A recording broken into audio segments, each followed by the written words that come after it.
First, thanks sponsors, Tops Panini, Upper Deck, Heritage Auctions, Huggins and Scott Auctions, Mike Stadium Sports Cards, Burbank Sports Cards, ComC.com, and Beckett Media, Beckett Grading, Beckett Authentication.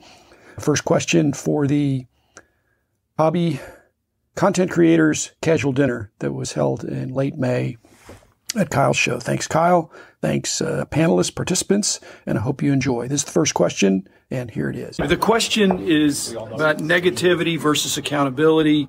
Are we, as content creators, encouraging people to be responsible collectors? And are we avoiding the negativity? It seems like some of the podcasts and YouTube shows that get the most traffic have a lot of enthusiasm and have points of view that are pretty aggressive and predictions of what's going to happen, which doesn't always happen. So who wants to address that? Just the accountability. Should there be... Stefan. I think I'm a logical point in that one of my ex-hosts is an antagonist. I try to present the more positive signs of why things can be good, or why, even if it's negative, okay, but they're doing this negatively, but they're also providing this. There's scales to everything. Nobody's 100% evil. I didn't want to go to the evil word. I just think, again, the person you're talking about, let's just say, loves to get in a discussion and take a point of view that draws out the question. Even if he doesn't agree to it, which I think it's a little excessive. He's done it. But that's why I try to play the counter. I'm going to try to play the editor of what we just said here. That we can make sure we're not putting something out there that offends somebody who I think has offended, and intentionally. But that's the point of some of the hobby content creators. If there's no conflict, if there's no pushback, people don't want to listen to somebody just saying something that everybody agrees. And so to take a different point of view.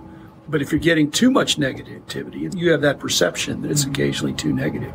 Some can be. Sure. Okay. So what do you do with a podcaster or a content? Sometimes you can do it through a guest or a co-host. But if you're on your own and you're creating content and you get on a rant, what do you do in the morning? Are you upset about something? I'm just excited. Morning, Cardfather here. It's about 8 a.m. Positive Tuesday. guy.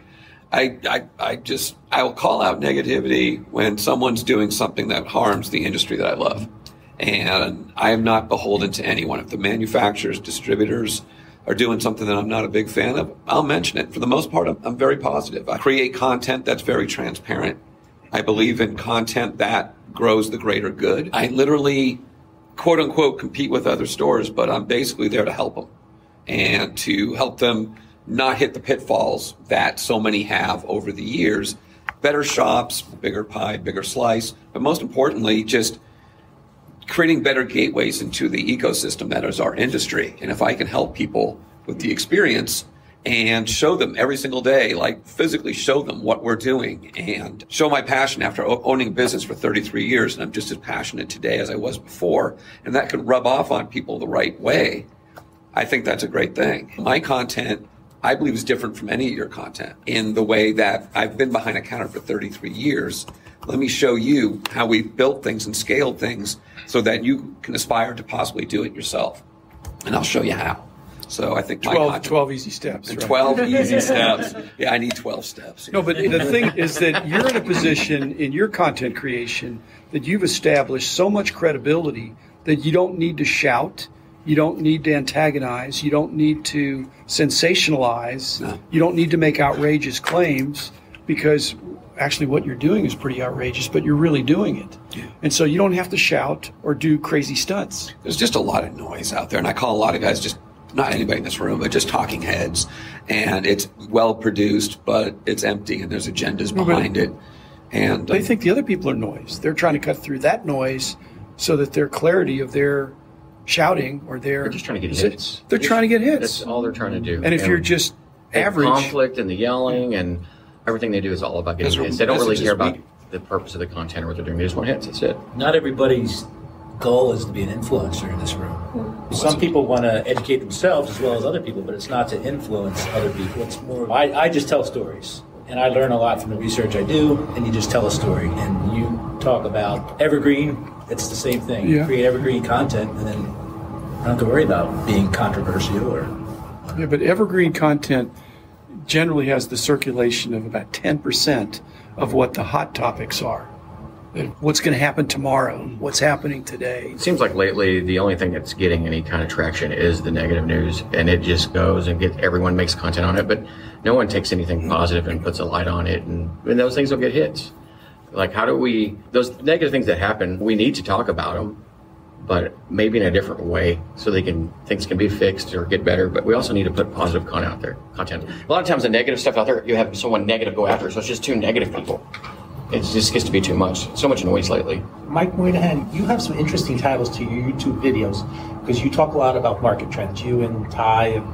And so you've talked a lot, and sometimes the market trends aren't always positive, which is fine. If it's the truth, it's the truth.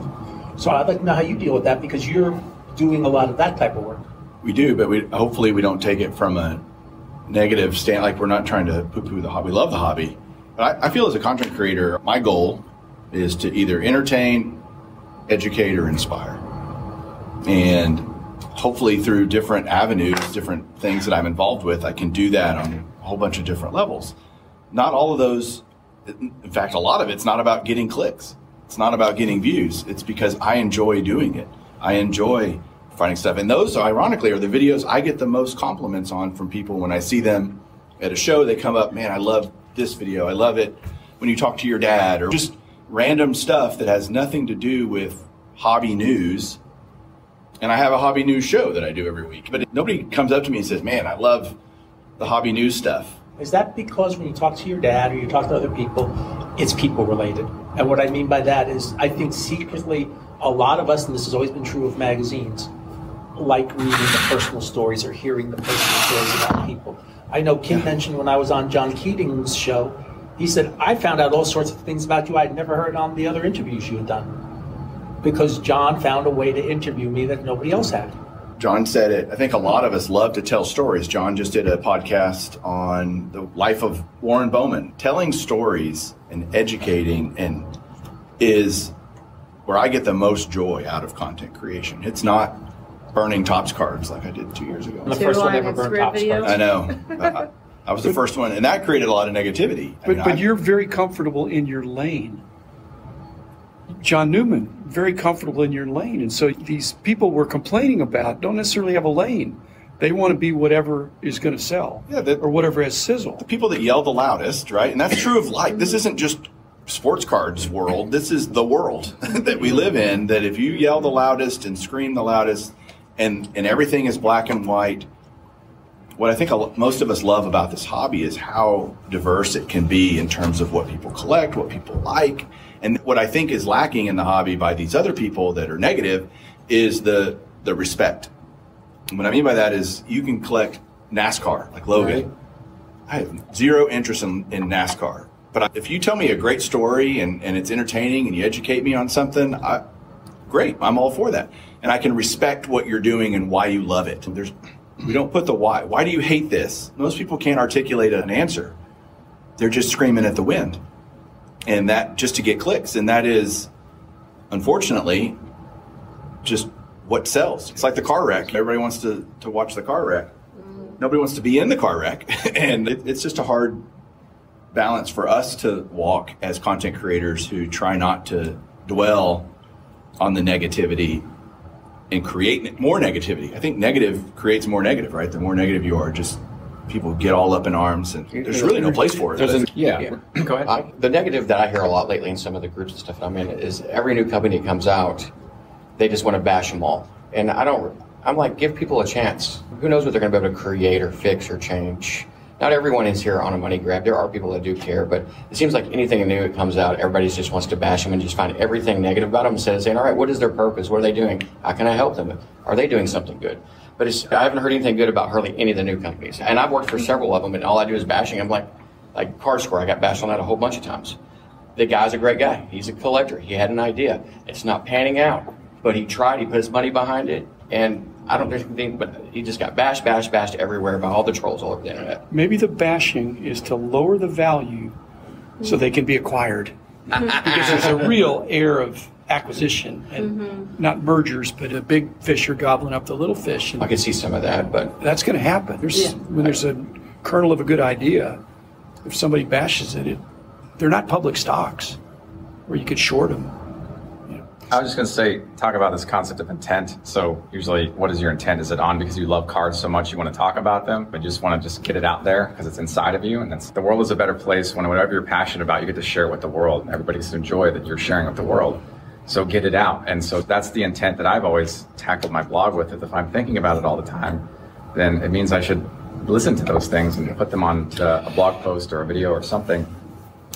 And yeah, there are people who their intent is just to get the biggest viewership and tell their friends they have 40 million followers or whatever. My intent is a little bit different than that, and some people they just like talking about cards, and that's fine too.